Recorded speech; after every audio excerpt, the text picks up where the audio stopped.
What's up mga kosa? Welcome na naman sa ating panibagong vlog.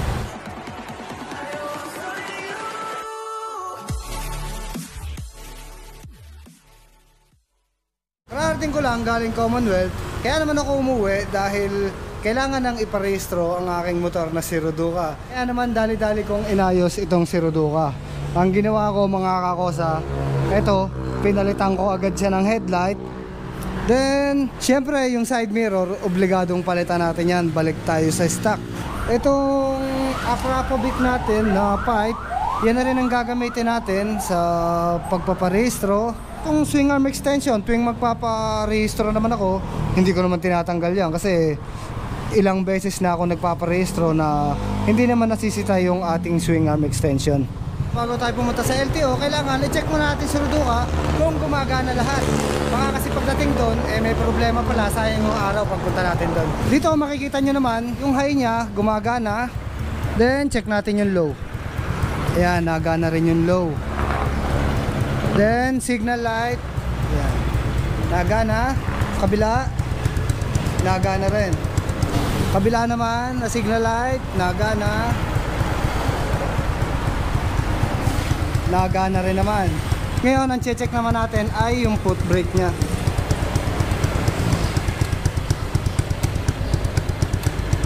Okay naman, walang problema.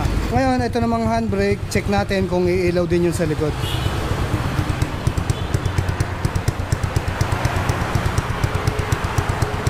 Okay, all goods naman mga kakosa, wala namang problema. Yun lang naman kasi ang importante pagka ini-stencil ka, kailangan yung side mirror, yung headlight, high and low, then signal light, at syempre hindi mawawala ang test ng busina. Alright, wala tayong problema mga kakosa, goods lahat. Sa pang importante kailangan yung dalhin mga kakosa kapag magpaparehistro kayo ay ang Xerox ng ORCR. Alright, yan ang importante mga kakosa. Ito yung CR, then ito yung Xerox na isa, yung OR. Yan lang naman ang kailangan nating ipasa doon sa LTO para makapagparehistro tayo ng motor. Alright, dahil alas 3 na rin naman ng hapon mga kakosa, hindi na rin ako aabot kapag magpaparehistro ko. Dahil wala naman akong gagawin, pupunta na lang ako ngayon sa pila para kumuha ng insurance. Hello ma'am, insurance? Para bukas. Oo, alanganin eh. Dahil nyo na naman itong kuhanan ko ng insurance na to kasi dito naman ako lagi nakuha ng insurance. Ito, salamat. Okay, thank you. Okay. Ayun mga kosa, 5 minutes lang pagkuha ng insurance, tapos na. Ang problema lang kasi talaga dito mga kosa, yung sa emission. Yun ang napakahirap kasi dito. Kaya ganito, na pagdating ko, dumiretso na agad ako dito sa LTO pila para makakuha ng insurance. Then bukas, diretso na ako pa emission. Okay mga kosa, nandito na nga ako sa emission center at nakasalang na yung ating si Ruduka. At na ako dumating pero pang 8 pa rin ako sa bilang. At least maaga pa, mag-aalas 8 pa lang. Okay, yung dating waiting time na 10 minutes ngayon nagbago na. Dating 10 minutes ngayon ay 5 minutes na lang yung waiting time para dito sa emission pag sa motor. Okay naman magparehistro ka na sa isang araw mga kosa, basta't maaga ka lang. Siguraduhin mo lang na 5 AM and 6 ay nandito ka na. Dahil mga 7, sigurado yan nagka-cut off na dahil sa dami ng dumarating. Tapos na may emission si Ruduka, antay na lang nating lumabas yung papel para mabayaran. Magkano po? Ay wala po. Ganun pa rin po ba? 500 pa rin. Okay, salamat. So yun, wala namang pinagbago dito sa emission. Ganun pa rin ang bayad natin, 500 pa rin. Katulad ng dati. Ngayon, diretso na tayo dun sa may LTO para makapagpa-stencil. Ngayon mga kosa, dito naman tayo sa stencil para ma-check na lahat kung may magiging problema.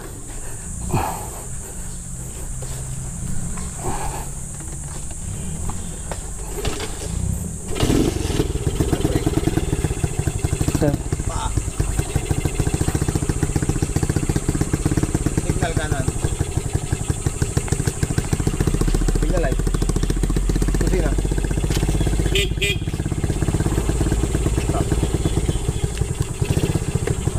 Okay na sir. So yun, wala naman tayo naging problema kasi yung nakakabit sa atin ay yung stock na headlight. Then goods naman mga signal light, then side mirror, kita rin naman. Alright, mabilis lang di ba? Kapag wala tayong problema sa ating sa ating motor, mabilis lang mag-stencil. Ngayon kukunin lang natin yung papel, then diretso na tayo dun sa opisina ng LTO. Ngayon mga kakosa, nakuha ko na yung papel. Hindi na yata sila ng ilang 20 pesos sa stencil kasi hindi na ako siningin ng 20 pesos eh. Okay sir, good morning. Proceed na raw po sa window A daw po.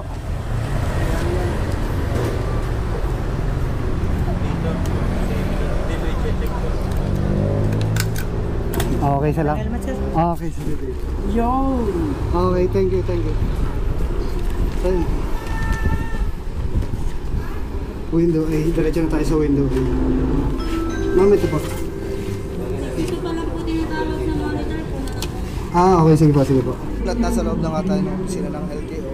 May nakikita naman kayong TV screen. Kaya makikita nyo naman yung mga number na lumalabas. Tingnan nyo lang yung number na binigay sa inyo. At pagka lumabas na yung number nyo dun sa screen ng TV, saka nyo ipapasa yung papel nyo dun sa may window. Pag napasa nyo na yung papel nyo sa may window A, diretso naman kayo dito sa may window 8. Antayin nyo na lang tawagin yung pangalan nyo para bayaran kung magkano yung babayaran nyo dito sa cashier.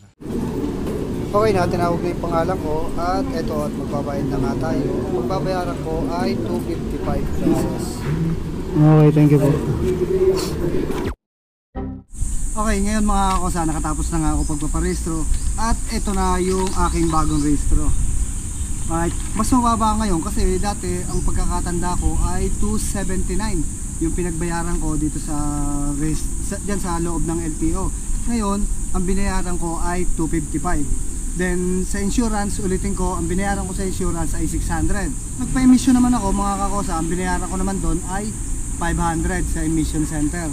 Kaya ang gastos ko ngayon sa pagpaparehistro, 600 plus 500, 11, then 255, 1355 ang nagastos ko sa pagpaparehistro ngayong araw na to. Wala nang siningil sa akin doon sa pagpapa-stencil. Ewan ko kung bakit wala na. Kaya nga kahit ako, nagulat ako na wala nang binayaran dun sa stencil. Kahit 20 lang yun, at least nakakagulat din na wala ka nang binayaran sa pagpapa-stencil. Alright? Madali lang naman magparehistro mga kakosa. Basta ang kailangan nyo lang dalhin sa LTO ay Xerox ng ORCR.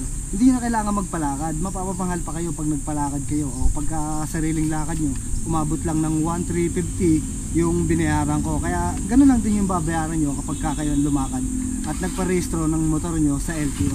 Alright? So paano mga kakosa, dito nga tatapusin ang vlog na to. Laging tandaan, ride safe always. Peace!